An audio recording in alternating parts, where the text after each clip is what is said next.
السلام عليكم. النهارده الكابتن محمود الخطيب الحمد لله رب العالمين بعد اسبوع طويل كله تعب وشقه ومعاناه عناها الكابتن محمود الخطيب الحمد لله اخيرا رجع لشغله، بس الدكاتره منعاه من انه يروح شغله، فهو راح مفكر تفكير صح وراح جايب العمرو فاروق وخالد مرتجي ومي عاطف ومسؤولين شركه الكوره في النادي الاهلي وجابهم على بيته وعمل اجتماع جوه بيته، بس عشان حبه للاهلي وعشقه للكيان برضه اصر ان هو ما يسيبش الاهلي الفتره دي كلها ويرجع يباشر عمله كرئيس مجلس اداره للنادي الاهلي. ويجي واحد مش فاهم كوره ابن امبارح يقول لك يمشي.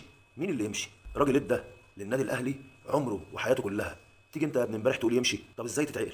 ده الخطيب. الحمد لله على السلامه يا كابتن بيجو، يا رب دايما نشوفك في احسن صحه واحسن حال يا حبيب كل الاهلاويه، اقسم بالله بعشقك وبموت فيك. نيجي بقى للمواضيع المهمه بقى. المسؤولين عن الكوره في مصر مش عايزين يسيبوا الاهلي في حاله، مش مكفيهم 3 سنين ظلم لمحمود كهربا والظلم اللي حصل للنادي الاهلي، وعايزين يوقفوا كهربا قبل مباراه كاس مصر مع بيراميدز، ولسه مكملين في الحرب اللي على الاهلي اللي بقالها اكتر من 10 سنين، اللي كل ما الاهلي يتقدم خطوه يرجعوه لورا 1000 خطوه عشان يزعزعوا استقرار النادي الاهلي باي طريقه. وفي اشاعات طالعه ان هيتم وقف كهربا، في نفس الوقت الاهلي مأكد ان غرامه كهربا جاهزه وكامله ومفيش اي مشاكل، فايه اللي هيخليه يتم ايقافه؟ هنا بقى السؤال. نيجي للزمالك، وقف عمرو السيسي لاجل غير مسمى بعد ما احمد عبد المقصود استبعده في مباراه المريخ السوداني، راح عمرو السيسي تطاول على كل الناس من اكبر واحد في النادي لاصغر واحد في النادي، من اول مرتضى منصور وعياله حتى اللاعبين والاداره والجهاز الفني، شتم الكل وطحف الكل ومحدش قادر عليه، وركنوه لحد ما يشوفوا هيعملوا معاه ايه، وفي احتماليه لتجميده. رسميا رابطه الانديه عملت المباريات اللي هتتلعب في شهر ابريل. الاهلي عنده 7 ماتشات، لعب منهم ماتش مع الهلال السوداني وناقص 6 ماتشات او 5 ماتشات تقريبا. عندنا يوم 5 مباراه المحله، يوم 10 نهائي كاس مصر، واخد بالك في المواعيد؟ ركز معايا في المواعيد. يوم 14 فاركو،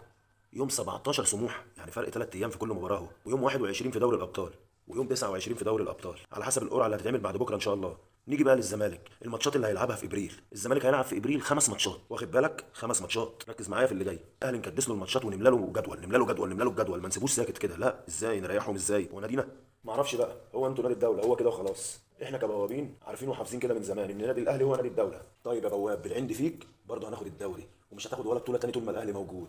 اعملوا اللي انتوا عايزينه، خدوا الاتحاد وخلوا وزاره الشباب والرياضه تبقى معاكم وصفقات وحاجات بتعملوها كده غريبه، وبرضه مش هتنجح في اي حاجه، هتفضل فاشل طول ما مرتضى معاكم. احنا طول ما معانا الخطيب بنعمل كل حاجه وبناخد كل اللي احنا عايزينه، مكتسحين من الاخر. طيب يا عم خلاص يا عم، انت هتعايرنا؟ الزمالك قادم، خلي بالك اهلاوي انا والفخر ليا. السلام عليكم.